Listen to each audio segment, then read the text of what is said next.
Video មួយនេះខ្ញុំចង់ប្រាប់បងប្អូនអរគ្នាពីរបៀបតាំងរូបខ្ញុំ control ឬរដ្ឋាភិបាលកម្ពុជាបាទដោយបងប្អូនអរគ្នាតែនៅក្នុង Facebook ដែលតែងឃើញ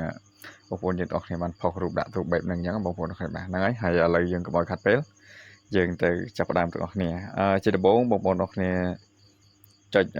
link នៅខាងក្រោមដែលខ្ញុំបានដាក់នៅក្នុងខាងក្រោម description ឬក៏បងប្អូនអរគ្នាចូលទៅក្នុងchannel Telegram ខ្ញុំដែលខ្ញុំបានដាក់ link នៅខាងក្រោមអញ្ចឹងបងប្អូនគ្រាន់តែចុចចំ link ហ្នឹងទៅគឺវា load មកដល់ទីនេះហើយបាទអញ្ចឹងនៅពេលដែលវា load មកដល់ទីនេះហើយបងប្អូនអរគ្នាអាចចុចជ្រើសយករូបថតរបស់អ្នកឥឡូវយើងយករូបថតរបស់យើងទៅអូខេឥឡូវខ្ញុំបានជ្រើសយករូបមួយហើយគឺខ្ញុំគ្រាន់តែឧទាហរណ៍ទៅអញ្ចឹងយើងយករូបមកដល់យើងអាចសេរីបានបងប្អូនគ្នាបាទសេរីឆ្វេងស្ដាំទីតាំងណាដែលយើងចង់បានដែលយើងទៅពេញចិត្តអញ្ចឹងបងប្អូនគ្នាបាទ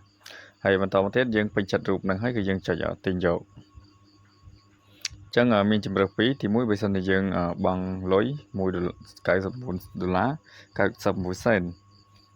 0.99អញ្ចឹងអាហ្នឹងគឺវាបាត់logo ប៉ុន្តែយើងអត់បើយើងចង់អត់ឲ្យអស់លុយទេយើងយក free យើងចុចបន្តជាមួយនឹងទៅអូខេរងចាំបន្តិច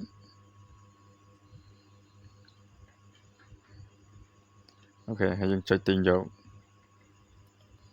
ឥឡូវគេដាក់បានទិញយកអញ្ចឹងវាកំពុងតែដើរបាទឥឡូវរូបភាពយើងបានជោគជ័យអញ្ចឹងហើយវីដេអូថ្ងៃនេះគឺមានតែប៉ុណ្្នឹងទេសម្រាប់ចែកជូនបងប្អូនទាំងគ្នាបាទអរគុណបាយបាយ